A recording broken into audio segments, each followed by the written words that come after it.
Mikel Saka was named in the England squad yesterday, and Gareth Southgate said he is in contention for Sunday. Can you give us an update on his fitness and whether he is indeed in contention to play? Well, he's in contention. Let's see how he progresses from here to Sunday. And obviously he had to leave the pitch. That's never good news, but let's see how it recovers. Can you give us clarity on what exactly the muscular injury was? I leave that for the doctors. And Thomas Partey, is he fit enough to start now? And is there any other team news we should know about? Well, he's ahead of a schedule, that's for sure, and we wanted to have him in the squad. If we needed to, the way the game planned, obviously we had other necessities and we didn't use him. So it's good. He will be in the squad. So you call me there. Is that it? Okay. We'll go to Jake from the Premier League. Thank you. Mikel, you made your best unbeaten start for Arsenal since 16 years ago. What, if anything, can you put that down to? Well, consistency, for sure. And that's what we are looking for. I think in this league, you have to be at your best every single match. We have managed to win a lot of games. Something that we have been better is when you cannot win, you don't lose it, except of a midweek in the Champions League. And that's why it requires to be every single 3 days, be at your best. How's David Raya settled in since he arrived from Brentford? Very good. Around the players with his teammates, around the club, obviously, he knows London really well. He knows the way we play. He's so used to that. He knows the league so exceptionally well. And looking at Sunday's game then, is there anything at all that you can take from the Community Shield game into Sunday's game? Well, that was an important one for us. Obviously, winning that title against City is always something that you have to value the way we did it as well. And it gives us confidence as well and belief that we can beat them. Is there any difference that you think now between the sides as opposed to back then? Well, that's a while ago. Obviously, it was after pre-season. We have some players available, some players not available. We are much more into the season, so I think it will be a different game. Okay, best of luck. Go to Bradley from TalkSport. Hi Mikel, Hi. hope you're well. Does Wolves win over Man City last week show that City aren't as invincible as many people think they are? Well, I don't know. Any team in the Premier League has the tools and the quality to beat you, and I think all the managers, we are aware of that for sure. I mean, we've looked at Arsenal's record against City in the league in recent memory. I don't think Arsenal have beaten City in the league since 2015. How much of an impact has that had on the squad, or what do you need to change this time to make sure you do get that win over them this time? Well, we are not looking that far, that for sure, because obviously there were no players participating in those games. But we know one thing for certain, is we're going to have to be at our best.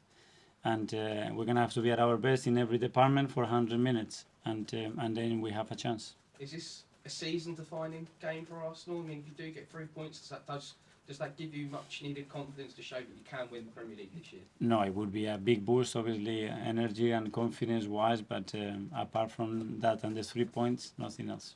And lastly, there's been talk this week about Ben White being in talks about a new contract. How impressed have you been by the way he's developed in his time at Arsenal? And once again, are you surprised that he's been overlooked by England again this week? No, I'm really happy with Ben. I think he's been a very consistent player for us. He's been always available for us. I think he has developed in a great way, both as a centre-back and especially as a full-back, because there were some question marks there as well. I think he's got a character of a fighter, a character that is needed in the squad, especially at this level, and I'm really happy to have him. That's great. Best of luck this weekend. Thank you. Art from the Athletic. Hi Mikel, I was just wondering how much you remember of the game against City on New Year's Day when you had COVID and you couldn't be at the game. And from an outsider's perspective, that seemed like a really big moment for this squad's progress. Could you feel that even when you weren't at the stadium? For sure, and I could feel it from home, and that was a huge step. We didn't manage to get nothing from the game at the end when we ended with 10 men. But I think last year's at home as well, it was a big one, the way we played, and we ended up losing the game, and we took some big lessons from that, but as well a lot of positives to take into the season. And a slightly different one, I was just wondering, how is it a worrying precedent when, I guess, referees are maybe not allowed to referee certain clubs' matches now with what's happened over the past week or so? I don't know. It's something that we don't have a say. We don't manage, and I think they are trying to make the best decision. They are trying to protect the game. They are trying to get as much as support and as well be ruthless when it needs to be. I think at some point as well we need to give support, and we need to understand that mistakes happened. You know, we make mistakes as well, and if not, I think the pressure will be so much that it will be very, very difficult to manage.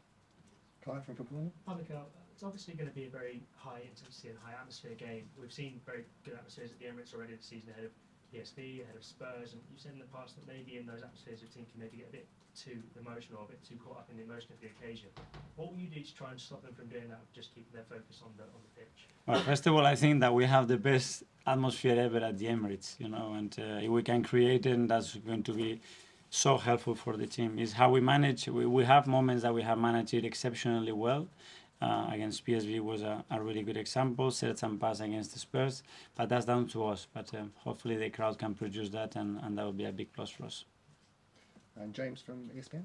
Hi, Mikel. Just on Bukayo, just to clarify, presumably he's had a scan which has shown no major damage, which must be a positive in terms of his injury. In contention. That's it. I'm not a doctor.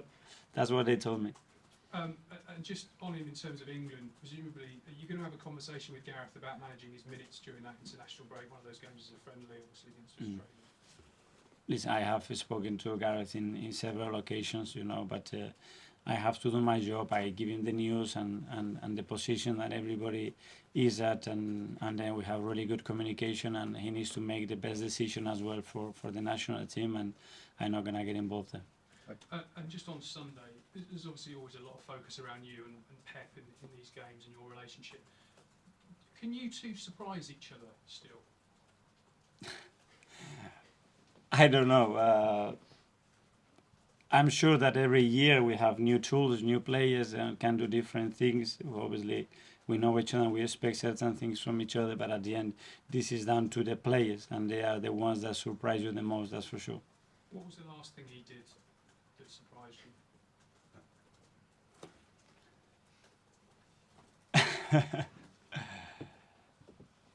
Probably that he didn't do. I expect to do something very different with Bernardo, and he didn't do. When he played in the left back Yes. in the game last season. Mm-hmm. When you prepare for these games, you have to think about whether he might do something completely left field again like that.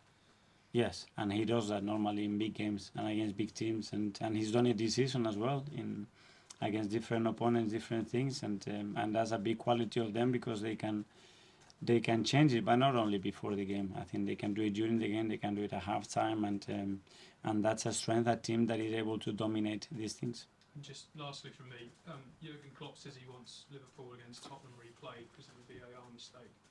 Are there any games that you'd like replayed? No comment. Okay, last couple in the live section. Gentleman from Sky Italy. Hi, Mikel. Looking back at last season's game, Pep played with a lot of long balls, more than normal games, because he knows how aggressive you can be.